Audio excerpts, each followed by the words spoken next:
ये वचन मेरी जिंदगी में अद्भुत कार्य करे। इन वचनों को सुनने के लिए प्रभु मैं अपने कानों को खोलकर मन को तैयार करता हूँ। अपनी बाइबल को अपने हाथ में लेकर प्रार्थना करेंगे।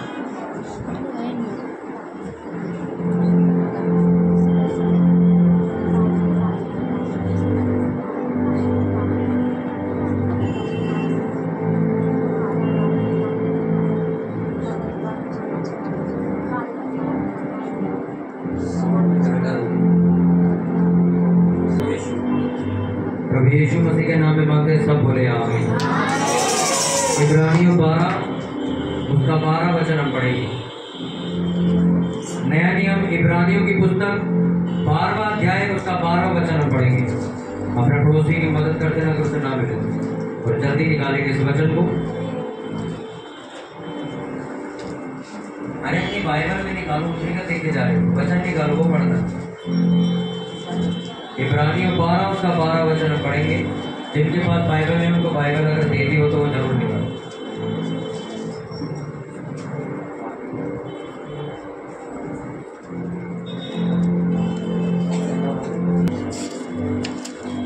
इब्रानियों 12 उसका 12 वचन मैं पढ़ूंगा, सभी लोग ध्यान देना। इसीलिए ढीले हाथ और निर्बल घुटनों को सीधे करो और अपने पांव के लिए सीधे मार्ग बनाओ कि लंगड़ा भटक ना जाए पर भला चंगा हो जाए। माइक पर छेड़ना बिल्कुल सही है। सबसे मेल मिलाप रखो उस पवित्रता के खोजिए जिसके बिना कोई प्रभु को कदापि न देखेगा। ध्यान से देखते रहो, ऐसा न हो कि कोई परमेश्वर के अनुग्रह से वंचित रह जाए या कोई कड़वी जड़ फूट कर कष्ट दे और उसके द्वारा बहुत से लोग अशुद्ध हो जाएं।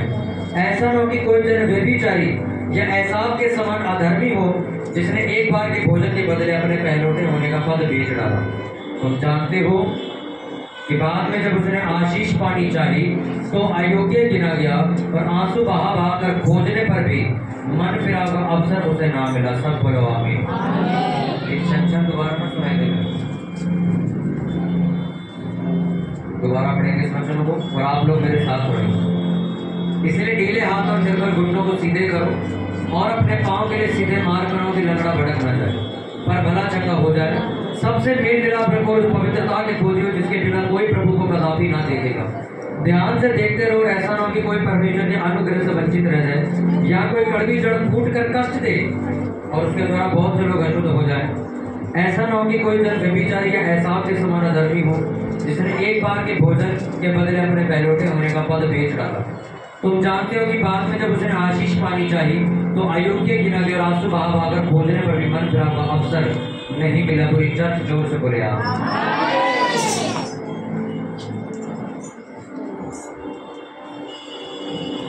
अपनी बाइबल को बंद करो और अपने पड़ोसी से बोलो ध्यान से सुन। सुनने से विश्वास करना होगा। तो दोबारा बोलो जोर से, ध्यान से सुन। सुनने से विश्वास करना होगा।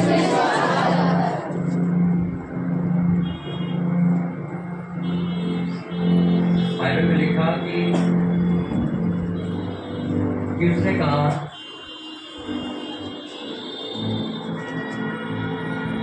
कि सबसे मेल मिलाप रखो और उस पवित्रता के खोजी बनो जिसके बिना कोई परमेश्वर को देख नहीं सकता। इसका मतलब जिस प्रेरित ने इस पत्री को लिखा वो ये जानता था कि बिना पवित्र जीवन के आप परमेश्वर को देख नहीं सकते। बाइबल के अंदर परमेश्वर की कोई भी तस्वीर नहीं। आप पूरी बाइबल शुरुआत से अंत तक जाओगे आपको कोई फोटो कोई तस्वीर नहीं मिलेगी, क्योंकि बाइबल ऐसा बताती है परमेश्वर तुम्हारे अंदर रहता है। अगर तुम्हें इच्छा है परमेश्वर को देखने की तो तुम्हें पवित्रता की खोज करनी पड़ेगी। पवित्रता का मतलब क्या है? अब बहुत सारे लोगों को ऐसा लगता है कि मैं किसी आदमी के साथ या किसी लड़की के साथ किसी गलत रिश्ते में नहीं हूं तो मैं एक पवित्र इंसान हूं, मैं परमेश्वर को देख सकता हूं। ऐसा नहीं। पवित्रता के खोजी बनो। अगर ये इतनी छोटी चीज होती तो उसकी खोज करने के लिए ना कहा जाता। अच्छा मैं आपको एक बात बोलता हूँ। एक मच्छर अगर आपने ढूंढना रात को बाहर छत पे बैठ जाए तो दिख जाए, पर अगर आपको ये बोला जाए कि डायनासोर की खोज करो तो आपको क्या शब्द? कभी आपने मच्छर की खोज करो बोला है कभी किसी ने? कभी देखा आपने किसी को बोलते साइंटिस्ट को हम मच्छर की खोज कर रहे हैं, ढूंढ रहे हैं कहाँ छुपा हुआ। आपने क्या सुना बोलते हुए? हम डायनासोर के अंश की, कंकालों की खोज कर रहे हैं, क्योंकि वो इतना विशाल और इतना बड़ा है, उसको वो कहाँ है किसी को नहीं मालूम, इसलिए उसकी खोज, उसको सर्च करना पड़ेगा, ढूंढना पड़ेगा उसको। हालेलुया। कितनों को बात समझ आ रही? उसने कहा आपस में पहले तो मेल मिलाप रखो, अगर मेल मिलाप अगर आप रखते हो तो उसके बाद कहा पवित्रता के खोजी बनो। अगर पवित्रता तुम्हें मिल जाती है तो तुम परमेश्वर को देख पाओगे। हालेलुया।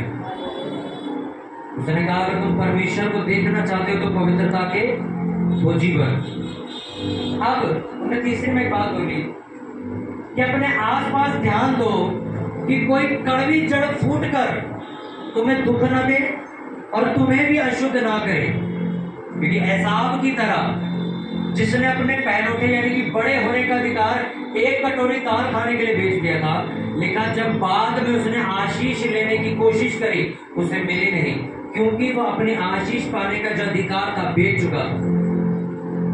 वो व्यक्ति जो पाप करता है वो अपनी उस जिंदगी को जो परमेश्वर ने खूबसूरत बनाई है उसे बेच देता है। एक 10 रुपए की सिगरेट पी के आप अपनी जिंदगी बेच देते, एक 90, 100, 120 रुपए की शराब पी के आप अपनी जिंदगी बेच देते हो शैतान को। एक 10 रुपए का कुबेर शिखर खा के आप अपनी जिंदगी बेच देते हो। एक छोटा सा व्यभिचार करके आप अपनी जिंदगी बेच देते हो। लिखा जब तुम आशीष पाने की, बरकत पाने की कोशिश करोगे तुम्हें मिलेगी नहीं, क्योंकि तुम ये अधिकार बेच चुके हो। हालेलुया। कितनों को बात समझ आ रही? ओके। बहुत सारे लोग एक चीज की खोज कर रहे हैं। कोई ये चाहता है कि मेरी बीमारी मेरे को छोड़कर चली जाए, कोई चाहता है कि मैं किसी गलत आदत में वो मुझे छोड़कर चली जाए, कोई कहता है कि मैं इस तरह की बीमारी से जूझ रहा हूं, मेरे को ये छोड़ के चली जाए, मेरे से चला नहीं जाता, मैं ये चीज। इन सारी बीमारियों का हल उसने एक शब्द में आपको दिया। उसने कहा पवित्रता के खोजी बनो जिसके बिना कोई परमेश्वर को देख नहीं सकता। उसने शब्द क्यों कहा वो मैं आपको बताता हूं। उसने ये शब्द इसलिए कहा, बाइबल में लिखा जब भी कभी परमेश्वर कोई बड़ा काम करता था किसी के जीवन में, तो वो उसको पता क्या बोलता था? 100 करोड़ रुपए चढ़ा नहीं, उसको पता क्या बोलता था? वो अपने आप को पवित्र कर ताकि मैं कल बड़े काम तेरे जीवन में कर सकूं। अपने आप को शुद्ध कर, अपने आप को पवित्र कर ताकि मैं तेरी जिंदगी में एंट्री कर सकूं। आपको क्या लगता है? आप इंसान होके एक गंदे नाले के पास घर नहीं लेते, आपकी गंदी जिंदगी के अंदर परमेश्वर एंट्री करेगा? कभी नहीं करेगा। हाँ, लोगों को दिखाने के लिए आप एक बहुत ताकतवर मसीह हो, पर आपका मन जानता अंदर से मैं भोगला हूं। आपका मन जानता है, क्योंकि बाइबल में लिखा आपके मन से ज्यादा आपको कोई नहीं जानता। दुनिया की नजर में एक बड़ा प्रार्थना करने वाला इंसान आप जानते हो अंदर से मैं खोखला। उसने कहा अगर ये पवित्रताई तुम्हें मिल जाए, ये शुद्ध और साफ जीवन तुम्हें मिल जाए, तो तुम परमेश्वर को देख लो। आप परमेश्वर को देखने से होगा तो मैं आपको बताता हूं। सोचो मकान है, उसके घर के बाहर गंदा नाला रहता है, कूड़ेदान का खत्ता भी वही है। आपको अक्सर उस घर के परिवार के लोग बीमार मिलेंगे। कितनों ने देखा है, कितना नोटिस किए? देखा है कि नहीं देखा? अगर आपके घर में मैं कहता हूँ एसी लगा हुआ है और आपके घर के आसपास कहीं गंदा नाला है तो एसी भी खराब कर देता है। देखा है कि नहीं देखा आपने? कोई ऐसा व्यक्ति है जो गंदे नाले के पास घर ढूंढता हो कि डीलर को बोलता हो भाई साहब मेरे को ऐसी जगह घर दो जहां से गंदा नाला रहता हो। देखा किसी को बोलते हुए? क्यों? क्योंकि आप भी इस बात को जानते हो कि अगर मैं गंदगी के पास रहूंगा तो मेरा शरीर भी गंदा होगा, मेरा परिवार गंदा होगा, सारा दिन उसकी बदबू मेरे घर रहेगी, मेरे बच्चे बीमार भी हो सकते हैं, वो गंदी उसमें से स्मेल उठेगी, मेरे घर में कोई मेहमान नहीं आएगा। आप एक इंसान हो, आपको इतनी केयर है। अब सोचो एक आदमी तो सुबह उठते ही लड़ाई शुरू करता है, अपने घर में कलेश शुरू करता है, झगड़ा शुरू करता है, चिल्लाना शुरू कर देता है, हमेशा चिड़ा हुआ रहता है, खिंचा हुआ रहता है, हमेशा कभी प्यार भाव है ही नहीं उसके अंदर। सुबह उठते ही वो गाली गलौज शुरू कर देता है, सुबह उठते ही उसकी जेब में पड़ा होता है जर्दा, सीधा निकाल के उन्हें खाना शुरू कर देना। सुबह उठते ही उसने दुकान में भागना, बीड़ी पीने के। अब वो इंसान क्या सोच रहा है, मैं एक भक्त इंसान हूं, परमेश्वर मेरी सुनता है। दुनिया का सबसे बड़ा वहमी आदमी वही है जो इस वहम में जी रहा है।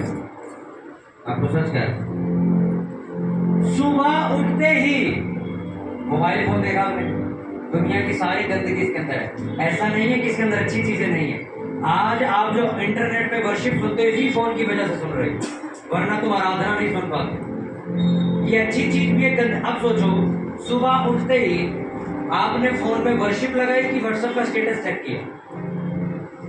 अगर आपने व्हाट्सएप का और फेसबुक चेक करी कि किसका मैसेज आया है, तो सोच के देखो परमेश्वर तुम्हारे अंदर आएगा क्या? जैसे तुम लोगों को चिंता है कि मेरे घर के आसपास मैं गंदी जगह घर नहीं लूंगा, मैं दुकान खोलूंगा तो आसपास गंदगी नहीं होगी। कैसे हो सकता है कि आपका जीवन अपना खुद का गंदा पड़ा है और आप परमेश्वर को रोज बोलते प्रभु मेरे जीवन में आ। अब आप सोचोगे यार परमेश्वर जब तक जीवन में आएगा नहीं तो सफाई कैसे होगी? उसने कहा पवित्रता की पहले खोज करो। आप जब किसी मेहमान को घर बुलाते हो, मेहमान पहले आता है कि कुर्सी पहले लगती है? बताओ। आप पहले खाना बना के रखते हो, कोल्ड ड्रिंक मंगा के रखते हो, कुर्सी टेबल सजा के रखते हो, फिर आपका मेहमान घर में आता, या पहले फिर आने तो दे, अच्छा आ गया मम्मी रोटी बनानी शुरू कर, ऐसा करते हो क्या? उसके जब वो घर आता फिर झाड़ू मारू मारना शुरू करते हो? नहीं, आपको मालूम है कल सुबह किसी ने आना, अब रात को सफाई करते हो। उसी तरह आप जब चर्च आते हो आपको मालूम पड़ जाता है कि मुझे पवित्र जीवन जीना कैसे है। रोज जब आप बाइबल पढ़ते हो आपका मन शुद्ध होता चला जाता है। जो गंदे विचार दूसरे लोगों के मन में हर 1 घंटे बाद उठते हैं आपके अंदर नहीं उठेंगे, क्योंकि आप रोज बाइबल पढ़ने वाले इंसान हो। अच्छा, जब आप बाइबल पढ़ना शुरू करते हो आपका धीरे धीरे मन बदलना शुरू होता है। फिर आप परमेश्वर को पुकारना शुरू करते हो कि प्रभु मेरे जीवन में अब आगे रहना शुरू कर, और वो आगे रहना शुरू कर। और अब जो आपका सवाल था उसका जवाब मैं आपको देता हूं। परमेश्वर को देखने से होगा क्या? जहां परमेश्वर है वहां बीमारी नहीं आ सकती। सोचो परमेश्वर कुर्सी पर बैठा हुआ है, आपको लगता है वहीं पे एक बीमार भी बैठ सकता है? हो सकता है ये नहीं, क्योंकि जिस परमेश्वर से दुनिया पुकार लगा रही है वो मेरे साथ बैठा है और अभी मैं रो रहा हूं, ऐसा नहीं हो सकता। अरे एक करोड़पति दोस्त भी आपका बन जाए तो आपकी जिंदगी सुधार देता हूं। एक अच्छा अगर दोस्त आपका करोड़पति बन जाए तो कहता है यार मेरे दोस्त को गाड़ी भी दिला दूंगा, मैं तेरे को कुछ चाहिए मेरे से ले लियो, कपड़े के पैसे मेरे से, मेरे पे बहुत पैसा है यार, मेरे से ले लियो। सिर्फ आपका क्या है, करोड़पति दोस्त। एक मंत्री, एक बहुत बड़ा मिनिस्टर किसी का दोस्त बन जाए तो आदमी क्या कहता है, मेरी एप्लीकेशन कोई नहीं रोक सकता, मेरे काम कोई नहीं रोक सकता, मेरे को ये फालतू में कोई मेरे पे, उसको टेंशन नहीं होती, उसको मालूम है मेरा दोस्त कौन है। अबे यार एमएलए मेरा दोस्त, अबे सीएम मुख्यमंत्री मेरा दोस्त है। कितना को समझ आ रही है बात? हालेलुया। आप सोचो परमेश्वर आपके साथ बैठा आपके घर में, बीमार हो गया, आपके शरीर को बनाना और खत्म करना उसके हाथ में। आपके शरीर को बनाया उसने, वो आपके साथ बैठा है। आप उसके साथ बैठ के कह सकते हो मेरे को किडनी की बीमारी है, कह सकते क्या?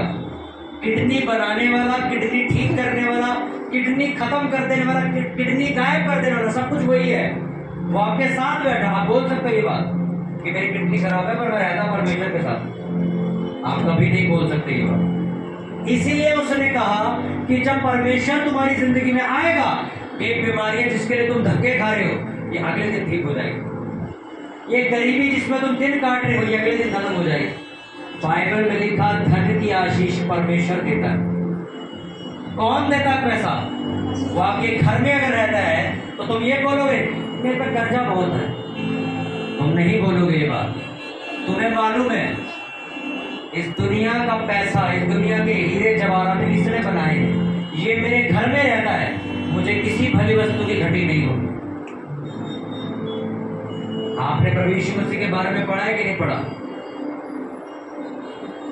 5 रोटियां 2 मछलियां, कभी कुछ मछलियां कभी कुछ रोटियां, और 20,000 लोगों को उसी में से खिलाया उसने। क्या आप ये बोल सकते हो कि यीशु मसीह मेरे घर रहता है, मेरे घर राशन नहीं? बोल सकते हो क्या? अरे यीशु मसीह तो स्वर्ग से उतरा परमेश्वर का बेटा था। मैं दुनिया के घूमते हुए एक इंसान की बात आपको बता रहा हूँ, एलिया की, जो इंसान था, सिर्फ एक जैसे मैं परमेश्वर का दास हूं ऐसे वो भी दास था। वो एक विधवा के घर गया जहां पर वो विधवा कहती है मेरे पास एक मुट्ठी जितना खाना बचा है कि मैं और मेरा बेटा खाए और मर जाए, क्योंकि उस देश में अकाल चल रहा था। बाइबल में लिखा जब वो उसके घर गया तो जब तक अकाल चला तब तक उसके घर राशन खत्म नहीं हुआ, उस लेडीज के घर। आप तो यीशु मसीह को घर बुलाने की बात कर रहे हैं। ऐसा हो नहीं सकता कि आपके जीवन में परमेश्वर आपके साथ है और आपकी कमाई कर्जे में जा रही है।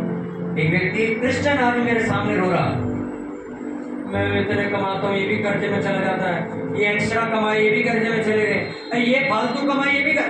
मैं कहा दशमांश देता है? नहीं देता हूँ। मैं कहा तो घर में। अरे जब तुमने दशमांश चोरी करना शुरू कर दिया तो तुम 50,000 कमा लो, वो भी चूने में चला जाए।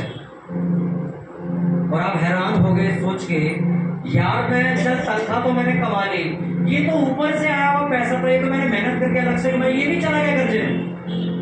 दशमांश तुम नहीं दोगे, तुम 55,000 रुपया कमा लो, तुम्हारी कमाई 0 हो जाएगी। क्योंकि उसने कहा अगर तू मुझे 10वां हिस्सा देगा, देख मैं स्वर्ग खोल दूंगा तेरे में। तू 50,000 भी ऐसे लगेंगे तेरे को 50 लाख तेरे बैंक अकाउंट में पड़ेगा। इतनी बरकत होगी तेरे घर में, फिजूल खर्चियां तेरे पास नहीं होंगी अगर तुम पवित्रता की खोज करो। पवित्र जीवन आपके मुंह के शब्दों से शुरू होता है। आपके शब्द कैसे हैं, कितना साफ और अच्छे शब्द बोलते हो। एक लेडीज जो गालियां देती है वो पवित्र लेडीज नहीं। एक आदमी जो गंदी गालियां देता है वो पवित्र इंसान नहीं। हाँ, आपका किसी के साथ अफेयर नहीं है ये अलग बात है, पर आप अपने मुंह से गंदगी निकालते हो, आप पवित्र नहीं हो। और बाइबल में लिखा जब तक तुम पवित्र नहीं हो मैं तुम्हारी जिंदगी में आ नहीं सकता। और जब परमेश्वर आता है तो वो बरकत भी कैसी होती है बात तो मैं मालूम। बाइबल उठा के देखो, अरे बाइबल छोड़ो, आज दुनिया में घूमो, जितने बड़े मीडिया के लोग हैं जो मीडिया चलाते हैं, मीडिया जहां से आपके पास न्यूज आती है, डिटेल्स आती है, और यहूदी लोगों का वो पवित्र जीवन जीते बचपन से। उनको बचपन से ये बात सिखाई जाती है कि तुमने व्यभिचार नहीं करना, गंदी गालियां नहीं देनी। इसलिए आज वो लोग इतने ताकतवर और इतने धनवान हैं कि इतने थोड़े से लोग हैं वो तब भी उनसे कोई जीत नहीं पा। हार जाते लोग जब उनसे जंग लड़ते हैं। आपका घर, उसने आगे लाइन में क्या लिखा, ध्यान से देखते रहो, ऐसा ना हो कि कोई परमेश्वर के अनुग्रह से वंचित रह जाए या कोई कड़वी जड़ फूट कर कष्ट दे और उसके द्वारा बहुत से लोग अशुद्ध हो जाए। ध्यान दो अपने घर में तुम्हारा बच्चा क्या कर रहा है।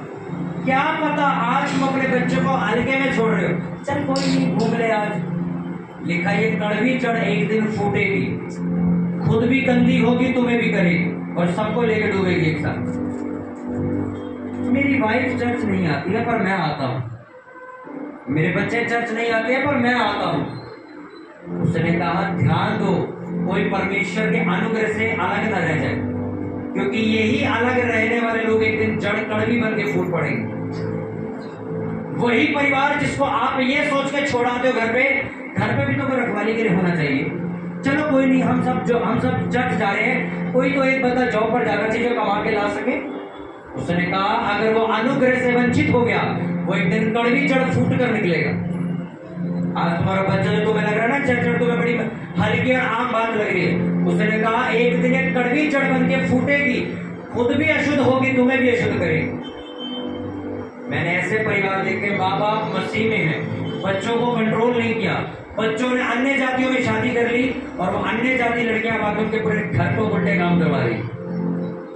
और अब माए सोच रहे हम क्या करें। अब आपको कुछ नहीं करना, अब आपको भुगतने है, अब आपको भुगतने का समय शुरू हो गया। क्या लिखा वचन, ध्यान तो कोई वंचित न रह जाए। आपको लगता है मेरे बाकी बच्चे तो सही चल रहे हैं, ये एक बच्चा अगर सही नहीं भी चल रहा तो छोड़ो कोई बात नहीं, मैं आपको लिख कर देता हूं, ये कड़वी जड़ फूट कर निकलेगी एक दिन। और ये एक दिन बच्चा जो आज परमेश्वर से दूर है, पवित्र जीवन से दूर है, एक दिन ऐसा काम करेगा जिसकी वजह तुम भी भुगते जाओगे सारे। इसलिए आज आपको मेहनत करनी कि आपका पूरा परिवार मसीह में हो, पूरा परिवार चर्च आता हो, हफ्ते में 2 बार संगति करता हो, वीरवार और रविवार, ताकि उसको मालूम रहे कि मुझे आगे चल के सेवा करनी है, मुझे प्रभु यीशु मसीह के पीछे चलना है। गर्मी है जी, बच्चों को घर छोड़ के आए। गर्मी है जी, हस्बैंड को घर छोड़ के आए। अरे गर्मी है, बीवी बच्चों को घर छोड़ के आए। ये कड़वी जड़ जब फूटेगी एक दिन, उस दिन तो मेरे गर्मी लू में भी चर्च लेके भागोगे, तब कोई फायदा नहीं। आज आपको मजा आ रहा है सोच के, मेरा बच्चा पढ़ाई कर रहा है इसलिए चर्च नहीं आया, आपको समय आने पे जवाब मिलेगा। शैतान इतना चलाक है, लोगों को लगता है बड़े समझदार हैं, तुमसे 100 गुना ज्यादा शैतान चलाक है। आपको पता है क्या समझा रहा है वो? तेरा बच्चा पढ़ाई कर रहा है, क्या होगा, पागल हो तो चर्च लेके जाएगी, उसको पढ़ने दे, उसकी पढ़ाई खराब होगी। तुम्हें बेवकूफ बना रहा है, उसको मालूम है पढ़ाई के नाम पर मैं उसको चर्च जाने से रोक सकता हूँ, क्योंकि अगर ये चर्च जाएगा तो ये बाकी लड़कों की तरह सेवा करने लग जाएगा और मैं इसको लड़कीबाजी में डाल नहीं पाऊंगा। इसलिए इसकी माँ को बेवकूफ बनाओ, मेरा लड़का पढ़ाई कर रहा है, इसको अलग रहने दे। और 4 साल बाद पता लगता है लड़की के बाद, पास्टर जी प्रार्थना करो अब वो वापस आ जाए। उसने कहा ध्यान दो अपने परिवार में कि कोई व्यक्ति ऐसा तो नहीं है जो मसीह से अलग चल रहा है, कि कड़वी जड़ भर के फूट निकले, खुद भी गंदा हो गए फिर तुम्हें भी करवाए। आज जिन माँ बापों के बच्चे कत्ल करके जेल में जाते हैं, मुझे एक बात बताओ, उनके माँ बाप को जाके हार बनाया जाता है क्या? बताओ। सारे बच्चे एक जैसे पैदा होते, कोई पेट से बदमाश तो पैदा हुआ नहीं।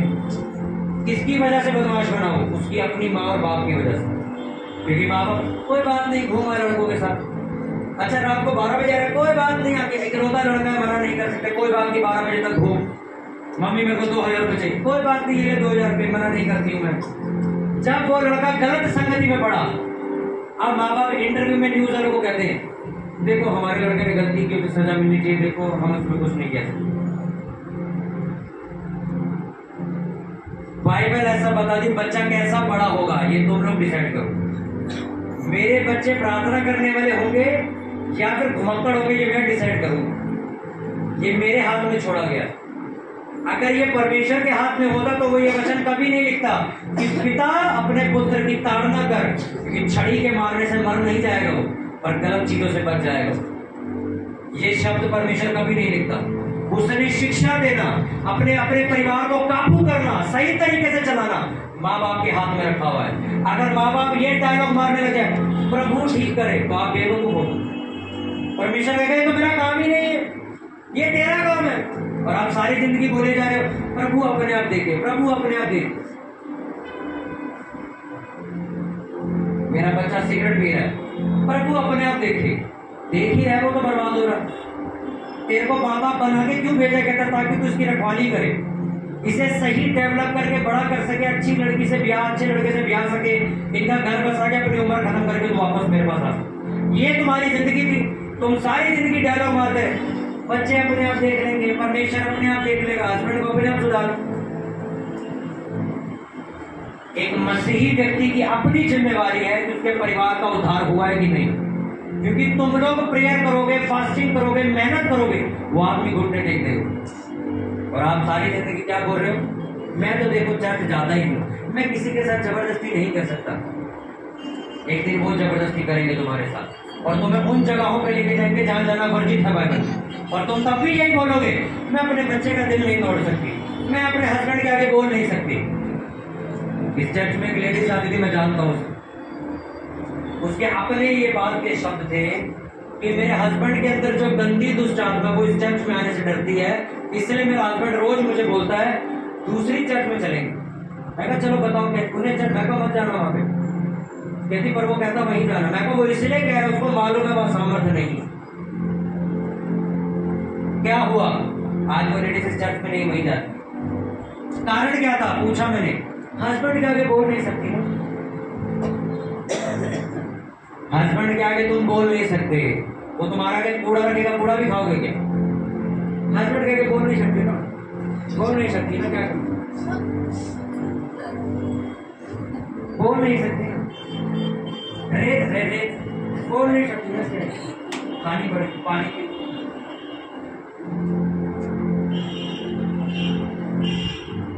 आज के बाद कभी नहीं बोलोगे तो बोल नहीं सकते। एस्तर मालूम है कौन थी? राजा कहता पूरी यहूदी जाति को मरवा दूंगा। एस्तर को क्या बोला था लोगों ने? राजा के सामने जाएगी तो तेरा सर कटवा देगा, बिना पूछे अंदर मत घुसेगी। ये नियम था कि राजा के बिना बोले अगर कोई अंदर आ गया उसका गला बिना पूछे काटो। वो कहती मैं 3 दिन उपवास प्रार्थना रखूंगी, कुछ नहीं खाऊंगी, कुछ नहीं पीऊंगी और अंदर एंट्री करूंगी। मरेंगे तो मरेंगे पर अपनी जाति को बचाए। अंदर घुसी राजा ने, जैसी सिपाही जाने लगा मारने के लिए, भाई रुक तो जा, पूछने तो क्यों आए? उसने बताया बाहर ऐसे ऐसे तमाशा चल रहा है। उसने कहा ठीक है, सब चेंज हो जाएगा। एक लड़की थी, वो ससुराल था उसका। वो आपके घर में ऐसा नियम तो नहीं है मेरे सामने बोलेगी तो सीधा सर कलम हो जाएगा। सोचो उस लड़की ने प्रेयर करके पूरा देश बचा लिया, वो भी लेडीज। आप इन लड़कियों को पढ़ोगे नहीं मुझे मालूम है, आप सिर्फ उन कमजोर औरतों को याद करोगे जो हमेशा मार खा के आगे तक आई, पर आप बाइबल की लेडीजों को नहीं पढ़ोगे। उन्होंने कैसे पूरे देश हिला दिए।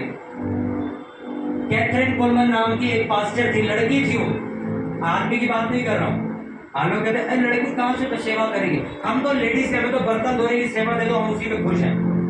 कैथरीन कोलमन नाम की एक लड़की अपनी उंगली अगर किसी के आगे करती थी तो तो अपना चलिए, लड़की की बात कर रहा हूँ। अपने किचन में जब वो जाती थी उसके बर्तन अपने आप गिरते तो उसके अंदर से ऐसी सामर्थ निकलती थी। एक लेडीज की बात कर रहा हूँ। पर आपने सिर्फ वही लेडीज से देखी जो भांडे मांजती हैं, कपड़े धोती हैं, झाड़ू मारती हैं। प्रचार हमारा काम थोड़ी है, हम कैसे प्रचार कर सकती हैं? वो लेडीज की आप किताबें पढ़ो इंटरनेट पे जाके, उसके अगर आपको इंग्लिश समझ आती है तो उसके प्रचार सुनो जाके। अगर भीड़ में खड़ा होकर कोई बोलता था परमेश्वर के बारे में कुछ गलत, उसको मालूम हो जाता था इसने बोला। ऐसी लेडीज थी, ऐसी प्रेयर थी उसकी। पर आप ऐसी लेडीजों को जानते नहीं हो। आपको लगता है 2 घंटे जाके पैम्पलेट बांटे, मैंने इतना महान काम कर दिया है, फरिश्ते मेरे घर के बाहर देख कीर्तन करेंगे आज। मैं 2 घंटे प्रचार, सिर्फ पैम्पलेट आप बांट किया है। आपको ये जिद होनी चाहिए कि मेरे को ऐसी स्त्री बनना है कि पूरा इलाका जानता हो ये प्रार्थना करने वाली लेडीज। भाई सिर्फ इसके ऊपर जादू टोना नहीं करवा सकते। ये अगर रात को प्रेयर करने बैठेगी ये तेरे को भी पिटवाएगी, मेरे को भी पिटवाएगी। और आपकी इमेज कैसी बनी हुई है? आपके घर लोग चुगली करने आते हैं, आपके घर लोग गलत बातें करने आते हैं, मेरे घर नहीं आता क्योंकि पूरे इलाके को मालूम हम कौन। पवित्रता के खोजी बन। अगर परमेश्वर तुम्हारी जिंदगी में आ गया, ये बीमारियां, ये गरीबी, ये कर्जे नहीं रहेंगे। आज जो गरीब, कल मैं एक डाटा पढ़ रहा था, मैं आपको पढ़ के दिखाता हूं, आप सुन के हैरान हो जाओगे।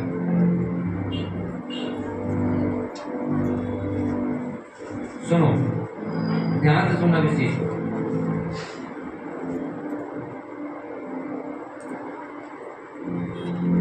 अब इस चीज को ध्यान से अब सुनना और समझना। पहले जो लोग 90, 95 ऐसे जीते, 100 साल ऐसे जीते थे, पुराने नियम में पढ़ो तो और भी ज्यादा जीते थे। अब जो वर्ल्ड की एवरेज है, आप सुनो, 68 से 73 साल तक आदमी जीता, उसके बाद मर जाता। ज्यादातर लोग, कोई कुछ रेशियो है जो आगे भी निकल जाते हैं, 80 साल निकल जाता, कोई 85 भी निकल जाता। गूगल का डाटा जो है, जो वर्ल्ड का डाटा निकालता है कि सबसे ज्यादा मृत्यु किस उम्र में होती है, पूरी दुनिया में 73, हाथ मार के 70 प्लस से ज्यादा आदमी जी नहीं रहा, उसके पहले ही मर जाता है। 70 साल की उम्र। अब अगली चीज सुनना,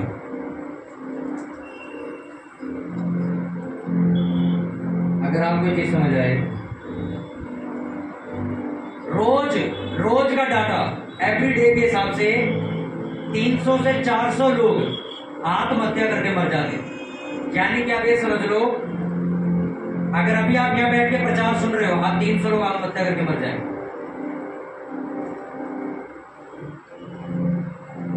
मेरे ख्याल से कैंसर का डाटा, थायराइड का डाटा भी ऐसे, टीबी का भी ऐसे ही है कि 600 लोग ऐसे कितने मरते हैं रोज का हिसाब है, कितने लोग रोज मरते हैं। सोचो अभी यहाँ पर मैं बात कर रहे, लोग मर रहे हैं। आप पूरी दुनिया में हो, कहीं ना कहीं टेंट लगा होगा भाई, कहीं ना कहीं बच्चा पैदा हुआ होगा नहीं। अभी भी हम प्रचार करें, लोग कोई फांसी लगा के मर रहा है, कोई ट्रेन के आगे कट के मर रहा है। आप रेलवे स्टेशन पे किसी अधिकारी के साथ बैठो, वो कहेगा रोज राशि उठाते भाई, रोज कोई ना कोई आगे मरता है, रोज का काम है। किसी भी रेलवे स्टेशन पे जाओ, ऐसा नहीं कि हर रेलवे स्टेशन मर रहे लोग, पर रेलवे लाइन में कहीं ना कहीं आत्महत्या जरूर होती है। कोई फांसी लगा के मर रहा, कोई जहर खा के मर गया, कोई नस काट के मर गया, कोई छत से छलांग मार दी किसी ने। ये रोज का काम हो रहा है। इसीलिए उसने क्या बोला, ये मृत्यु क्यों बढ़ती जा रही है, डिप्रेशन। जब परमेश्वर है ही नहीं लोगों के जीवन में, तो फिर क्या आएगा, शैतान ही तो आएगा। और शैतान आपको उत्साहित करता है, अबे मारना छलांग, वो आपको बल्कि मोटिवेशन देता है, तेरे मरने के बाद पता जुलूस निकलेगा, अबे बड़ी वाहवाही होगी तेरी, अरे लोग रोएंगे, अरे तेरे तो उत्साहित करता, वो उल्टा बोल के, अबे मर पागल, तेरी तो इज्जत होगी बात। एक लड़का यहीं पे जानकार था, उनका लड़का था, अपने फोन में गंदी पिक्चर देख रहा था, उसको वो पिक्चर देखते हुए किसी और ने पकड़ लिया, उसने आत्महत्या कर ली, मर गया। जिंदा नहीं, मर चुका है सिर्फ शर्म की वजह से। और उसी लड़के को जाके बोलो चर्च नहीं जाना है, वहां तो धर्म बदलते हैं, तो मरवाओ। क्योंकि दुनिया तो इतनी नीच हो चुकी है, आपको गलती करता देख के आपको बचाएगी नहीं, आपको पकड़ेगी और चौराहे पे लेके आएगी। ये देख इसने क्या किया, यीशु मसीह आपको चौराहे से वापस लेके जाएगा। ओए मेरा लड़का, मैं इसको सुधार लूं। और आप उस दुनिया के चक्कर में जो आपको बदनाम करने पे तुली है, उन रिश्तेदारों के चक्कर में चर्च छोड़ देते हो, बाइबल छोड़ देते हो, प्रेयर करना बंद कर देते हो, शादी आते ही आप संडे चर्च भूल के कहीं और चले जाते हो।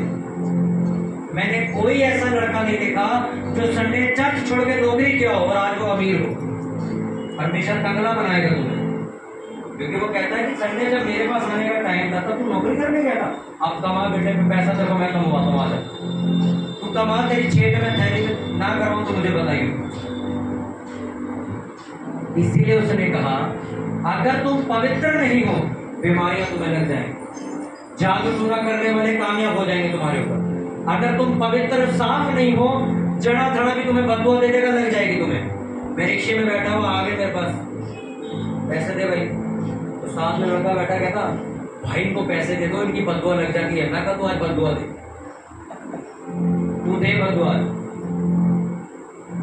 मैं बिजनेस के काम से जा रहा था, अच्छा उससे बैंक को कलम के हाथ, मैं पैसे दे नहीं रहा था, तो उसने कुछ करके मेरे को बस तो जा तेरा ऐसा हो वैसा हो। मैं कहा ठीक है। मैं वहां गया, मैं जिस जहां जा रहा था, मैं 10,000 रुपये का काम देने गया था, 25,000 का लेके आया। आपको मैं एक बात समझा दूं, यीशु नासरी ये नाम याद रखना। मेरे जब भी बोले इसकी बदतर है, मैं कहा तू जानता है कौन है, तेरा कौन हो? मैं कहा बाइबल पढ़ने वाले लोग हैं, तेरा जादू टोना उठा के बैठ कर खेलेंगे उससे। आप पे बददुआ एक बच्चे की भी लग सकती है अगर तुम्हारे पास परमेश्वर नहीं है। परमेश्वर को बददुआ दे सकता है, तो वो अगर तुम्हारे अंदर है तो दो फिर बददुआ इसको। बाइबल में लिखा है बददुआ देगा तो खुद मारेगा क्या, क्योंकि तुमने किसको बददुआ दी? परमेश्वर को। उसके अंदर वो तो मर चुका, वो तो कहता मेरे अंदर तो यीशु मसीह है। इसलिए चेलों को कोई जादू टोने से मार नहीं पाया। आज भी पास्टर्स को कोई जादू टोने से मार नहीं पाता, और आज भी मसीह लोग जादू टोने से मरते हैं। वही है जो ऊपर से मसीह बने फिर रहे, अंदर से खोखले। 12 साल से लहू बह रहा था एक लेडीज को, वो यीशु मसीह के पीछे गई। क्या छुआ था उसने? क्या छुआ था? इधर एक चीज समझा, ये देखना जरा क्या खड़ा रहता, रुमाल ले इसको लटका दे, लटका के ऐसे खड़ा लटका दे, बस खड़ा है। अब आप सोचो वो लेडीज आई, ये परमेश्वर का बेटा चल रहा है, तो सब दूर की बात हो गया। ठीक, चलो समझ आया कुछ? उसने क्या छुआ था? इतना सा भीड़ में छुआ था बस। अगर एक कपड़ा छूने से, एक कपड़ा छूने से एक लेडीज ये कह रही कि मैं ठीक हो गई, मैं तो आपको ये कह रहा हूं कि परमेश्वर तुम्हारे अंदर आएगा। सोच के देखो, जिस परमेश्वर के एक धागे को छूने से लोग ठीक हो रहे हैं, वो परमेश्वर आपके घर में आके जब रहने लग जाएगा, कौन सी बीमारी तुम्हारे घर रहेगी? सोचो, कौन सी गरीबी तुम्हारे घर रहेगी? मैं उस परमेश्वर का प्रचार तुम्हें बता रहा हूं। कपड़ा छू लिया, कहते हो गया ठीक, बस ठीक है। कितने लोग चाहते हैं कि परमेश्वर आपके जीवन में आए? अगर तुम चाहते हो तो वही पहला वचन जो उसने पढ़ के सुनाया, मैं आपको रिपीट करना चाहता हूँ। पवित्रता के खोजी बनो, परमेश्वर को तुम देख पाओ। अपने पड़ोसी को बोलो, भाई पवित्र बन, शुद्ध और साफ जीवन जी, क्योंकि बाइबल में लिखा है शुद्ध मन वाले, पवित्र जीवन जीने वाले परमेश्वर को देखेंगे और परमेश्वर के साथ रहेंगे। अपने हाथों को उठाओ सभी जन, अपनी आंखों को बंद करके ऊंचे आवाज में प्रार्थना करो कि प्रभु आज मुझे इस कलीसिया में तू लेके आया, मुझे धोकर साफ, शुद्ध और पवित्र कर। मांगो ऊंची आवाज में, आपको आज ये प्रार्थना करनी है। आज आप पवित्र और शुद्ध होकर जाओगे अगर आप प्रार्थना करने वाले बंदे हो तो। अपने हाथ को, प्रभु मेरे विचारों को पवित्र कर। मैं अगर गलत शब्दों का इस्तेमाल करता हूँ तो मेरी जबान को साफ कर कि प्रभु मैं सिर्फ वही शब्द बोलूं जो पवित्र और वचन के। प्रभु मेरे मन से गंदे विचार बंद हो जाए, गंदे ख्यालात बंद हो जाए, मेरी गंदी नजर शुद्ध और पवित्र हो जाए। बोलो परमेश्वर, जिस दिन मैं जानता हूँ मैं पवित्र जीवन जीने लगूंगा, उस दिन हर तरह की बीमारी, रोग, गरीबी मेरे जीवन से चली जाएगी। ऊंची बात में प्रार्थना करेंगे सभी कि प्रभु मुझे पवित्र कर।